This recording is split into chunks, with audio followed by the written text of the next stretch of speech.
Bismillahirrahmanirrahim. Assalamualaikum warahmatullahi wabarakatuh. Bismillah, alhamdulillah, la hawla wa la quwata illa billah. Allahumma salli ala Muhammad wa ala ali Muhammad. Anak-anakku semuanya, sendiriwan-sendiriwati pesantren Ramadan SMP Negeri 1 Surakarta yang saya hormati dan saya banggakan, rahimakumullah. Alhamdulillahirrahmanirrahim. Pada pagi hari ini kita masuk materi Al-Quran yang insya Allah pembahasan kita nanti adalah berkaitan dengan tafsir surat Al-Ma'un dan juga membahas tentang tajwid, hukum bacaan mad lain. Anak-anakku semuanya yang insya Allah dirahmati oleh Allah Subhanahu wa Ta'ala, sebelum kita mulai, marilah kita awali kegiatan pesantren Ramadan hari ini dengan membaca basmalah bersama. Bismillahirrahmanirrahim. Anak-anakku semuanya, berkaitan dengan tafsir surat Al-Ma'un, Bapak mau tanya dulu, surat Al-Ma'un itu juz keberapa? Juz ke-30. Benar sekali. Terletak di surat keberapa? Surat keberapa? 107. Kita lihat ya. Baik, surat Al-Ma'un adalah surat ke-107 yang berada di juz ke-30. Kira-kira ada berapa ayat? Kita baca bersama-sama ya. A'udzu billahi minasyaitonir rajim. Bismillahirrahmanirrahim. Ara'aital ladzi yukadzibu bid-din فذلك الذي يدعو اليتيم ولا يحض على طعام المسكين فويل للمصلين الذين هم عن صلاتهم ساهون والذين هم يراءون ويمنعون الماعون. Ada 7 ayat di dalam surat Al-Ma'un. Di dalam 7 ayat tadi terdapat 25 kata. Dan berapa jumlah hurufnya? Ada 123 huruf. Siapa yang mau membuktikan nanti setelah pembelajaran atau setelah kegiatan bisa dibuktikan ya. Baik, surat Al-Ma'un ini anak, nama lainnya adalah surat Ad-Din atau surat At-Tadrib ya, atau surat Al-Yatim. Dan biasa kalau kita surat apa? Ar-Ra'aita. Ya kan? Benar. Nah, surat Al-Ma'un ini surat yang menurut jumhur ulama turun di Makkah. Dan ayat 1, 2, 3 turun di Makkah, sedangkan 4, 5, 6, dan 7 itu turun di Madinah.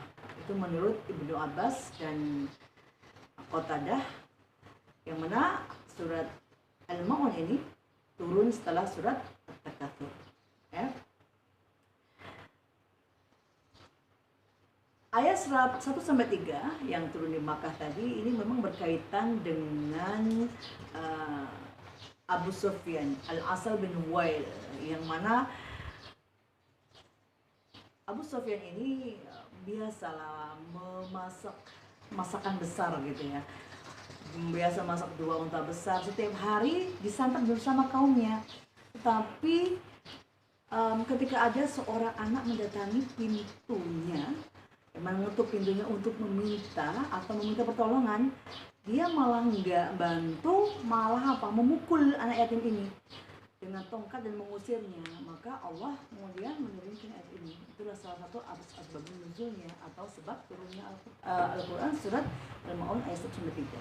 Sedangkan ayat 4-7 yang turun di Madinah tadi itu adalah berkaitan dengan orang-orang munafik. Yaitu mereka tuh kadang-kadang suka memamerkan sholatnya gitu di depan orang mukmin. Tetapi kalau misalnya mereka orang-orang mukmin nggak melihatnya, mereka sebenarnya meninggalkan sholat itu gitu ya. Maka ayat ini menjadi pembelajaran. Ayat ini mengandung banyak sekali hikmah yang nanti akan kita eksplor bersama. Ya. Baik, kita lihat sekarang ayat pertama. Ara'aital ladzi yukadzibu bid-din. Tahukah kamu siapa orang yang mendustakan agama? Dusta itu berarti bohong, ya. Yang mana mendustai pahala Allah, mendustai hukuman Allah, tidak taat terhadap perintah dan larangannya. Nah, ini adalah termasuk orang yang kadzib. Makanya termasuk orang yang kadzib itu adalah orang yang munafik. Ayatul munafik salah, ya.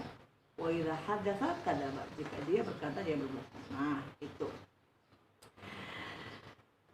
Jadi pertama, yang kedua adalah apa? Padzalikal ladzi yad'ul yatim. Ya. Jadi ini adalah berhubungan dengan orang yang mendustakan agama. Itu adalah cirinya. Yang pertama adalah kadzib.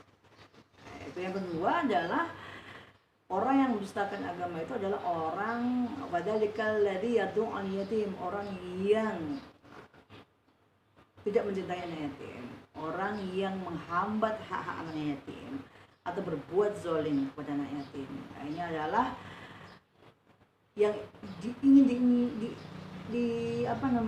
yang ingin diperingatkan oleh Allah kepada kita semuanya manusia.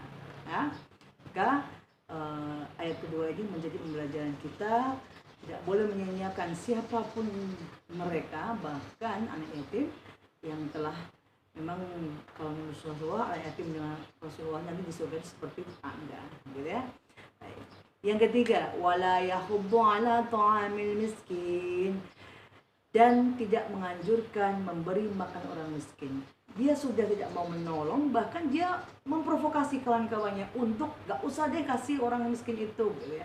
Orang miskin itu berarti kan orang yang apa, secara harta masih kurang, tidak punya pekerjaan pun misalnya punya tidak tetap, dan gajinya atau pendapatannya belum mampu mencukupi kebutuhannya bahkan keluarga. Nah, orang-orang miskin ini harusnya menjadi urutan kita, gitu ya. Maka Al-Qurtubi mengatakan bahwa maksud ayat ini adalah orang yang orang yang memprovokasi untuk tidak memberi makan orang miskin. Karena apa? Bakhil lupa dalam hari pembalasan. Nah, inilah menjadi pembelajaran kita bahwa kita kalau nggak mau ngasih itu udah deh, diam aja gitu, nggak usah pakai nggak usah, nanti malah susah nanti kita, gitu ya. Atau memprovokasi kawan-kawannya gitu untuk tidak memberi, padahal orang temannya tadi pengen memberi, misalnya seperti itu. Ayat keempat sekarang, fawailul lil musallin, ya. Ciri yang selanjutnya adalah orang yang mendustakan agama adalah orang yang lalai terhadap sholatnya. Ya, lalai itu berarti orang yang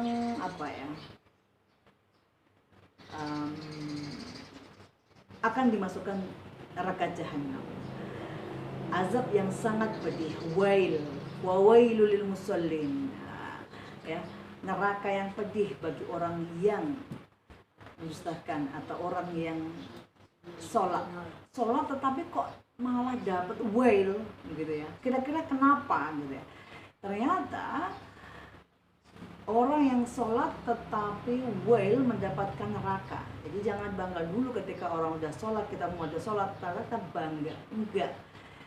Kita itu bisa jadi menjadi orang muslim, orang yang sholat tetapi tidak mendapatkan surga, bahkan nauzubillah zalik, malah mendapatkan neraka. Yaitu apa? Orang yang lalai terhadap sholat. Mereka yang bagaimana? Yang tidak mengharapkan pahala, yang hanya mengharapkan riya atau sombong, berbangga hati agar dianggap orang lain sholat, nggak takut akan siksanya Allah. Dan yang lalai ini adalah orang-orang yang kadang delay dalam sholatnya. Misalnya sholat zuhur itu jam 12 gitu ya, dia sholatnya itu hampir-hampir asar gitu ya. Atau suka mengakhirkan waktu sholatnya berada di akhir waktu tersebut. Maka orang-orang yang lalai, kalau lupa bisa jadi Allah Ghafurur Rahim memaafkan, tapi kalau lalai berarti dia sengaja, ada unsur kesengajaan. Nah, inilah celaka bagi orang yang sholat tetapi lalai terhadap sholatnya, gitu ya. Ayat yang ke-6 ini adalah alladzina hum yura'un. Nah, orang yang berbuat riya, sombong. Nah, ini lagi musim-musimnya orang sombong gitu ya. Kok musim? Iya, banyak orang mau berbagi terhadap orang miskin, terhadap fakir miskin, orang yatim, tapi ingin diperlihatkan. Nah, ini memang kembali kepada niat orang itu. Ya, yang tahu hanya diri dan Allah gitu ya. Nah, semoga orang-orang yang mampu memberi dimampukan untuk lurus niatnya kalillahi ta'ala, bukan karena ria. Karena apa? Orang yang suka memperlihatkan sholatnya, orang suka memperlihatkan hartanya, dan bertujuan agar orang lain mengharap pujian dari orang lain, nah inilah yang berbahaya. Kenapa? Termasuk orang yang mendustakan agama, ya, seperti yang disampaikan di ayat. Yang ketujuh adalah wayamnaunal maun, dan enggan menolong dengan barang yang berguna. Artinya adalah dia enggan berbagi kemanfaatan kepada orang lain gitu ya. Seperti sekarang ini di era atau di masa pandemi COVID-19 ini ya, ketika orang terlockdown gitu ya, banyak rekan-rekan kita, teman-teman kita, sahabat, masyarakat semua ya di dunia ini yang bermacam-macam. Ada yang susah karena tidak bisa keluar, karena kemudian dia mengeluh gitu ya. Padahal ada yang banyak yang lebih banyak mengeluh, atau banyak yang lebih miskin, lebih susah jadinya ya, nggak bisa keluar, nggak punya pekerjaan, gaji atau pendapatannya berkurang, nggak ada, bahkan mungkin stop, di PHK oleh pekerjaannya gitu kan. Nah, orang-orang yang nggak mau berbagi kemanfaatan ini kepada mereka yang kekurangan, maka termasuk orang ya tadi di dalam ayat yang pertama ya, orang yang mendustakan agama. Nah, sekarang Bu Ulfa mau menyampaikan terakhir saja singkat, karena nanti Anda bisa melihat di slide yang akan di-share Bu Ulfa ya.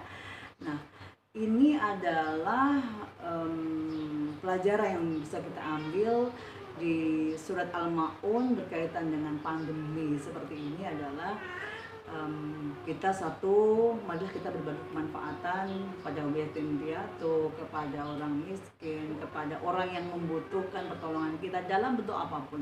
Bisanya baru memberi yang sedikit, masker, mungkin berbagi dengan tetanggamu, boleh, silahkan gitu ya. Jadi apapun itu ayo kita bagi yang Anda punya, sedikit apapun. Bahkan kemarin ada ya alumni SMP 1 dan adiknya yang sekarang masih kelas 7 itu, mereka pecah masuk celupas ya, itu mecah celeganya yang mana dihitung 1 juta gitu ya. Nah, itu kemudian dibagikan. Jadi itu memberikan pelajaran bahwa ayo berbagi dengan cara apapun yang kita punya gitu ya. Nah, jadi intinya adalah kita anjuran untuk mengerjakan kebajikan, menunaikan sholat pada waktunya, jangan merulur-ulur, apalagi di bulan Ramadan ini banyak sekali barokah, manfaat, bahkan pahala yang bisa kita dulang, kita bisa dapatkan di bulan puasa ini ya.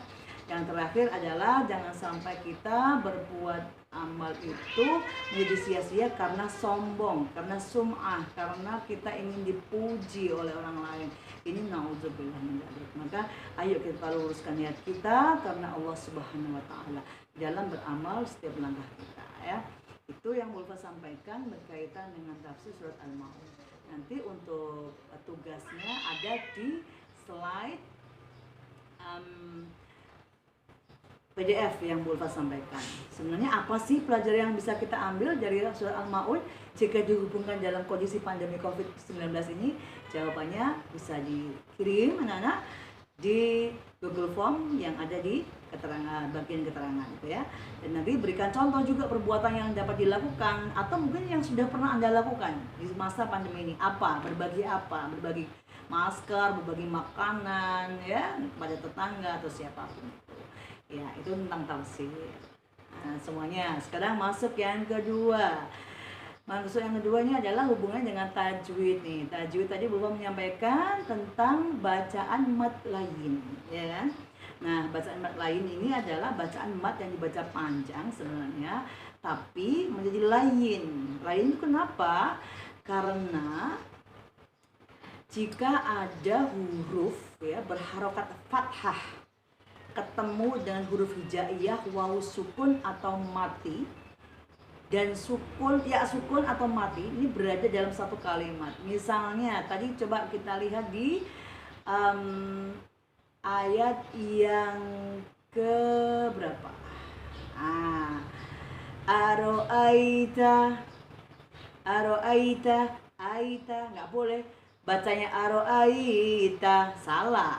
Tapi mat lain membacanya apa? Aro'aita, ya. Itu contoh satunya. Yang kedua contohnya coba lihat di ayat yang keempat. Fawailul lil musallin. Fawailul, wail, bukan fawailul, salah. Tetapi apa? Fawailul lil musallin. Atau kata lain yang lain, laisa, bukan laisa, tetapi laisa. Laisa. Ya gitu ya. Atau kaifa, laula, gitu ya. Nah, itu adalah beberapa contoh bacaan mat lain yang mana jika ada wawu mati atau ya mati gitu ya, itu dan huruf sebelumnya ada fathah, maka tidak dibaca panjang 2 harokat, tetapi menjadi ayunkan lai, kai, lau, gitu ya, begitu. Saya kira itu anak yang bisa Bu Ulfa sampaikan hubungannya dengan tafsir Al-Ma'un dan tajwid, hukum bacaan mat lain. Insyaallah penuh manfaat dan bisa dipraktekkan di kehidupan kita sehari, dan semoga Bu Ulfa bisa termasuk orang yang mampu mengikuti apa yang disampaikan oleh Allah, dan kalian semuanya menjadi berkah kegiatannya di bulan Ramadan ini dalam mengambil hikmah tafsir surat Al-Ma'un dalam kehidupan kita sehari. Terima kasih, mohon maaf bila ada hal yang kurang berkenan. Kita jumpa lagi insyaallah di lain kesempatan. Jika ada kesalahan atau hal yang kurang berkenan, mohon maaf. Assalamualaikum warahmatullahi wabarakatuh.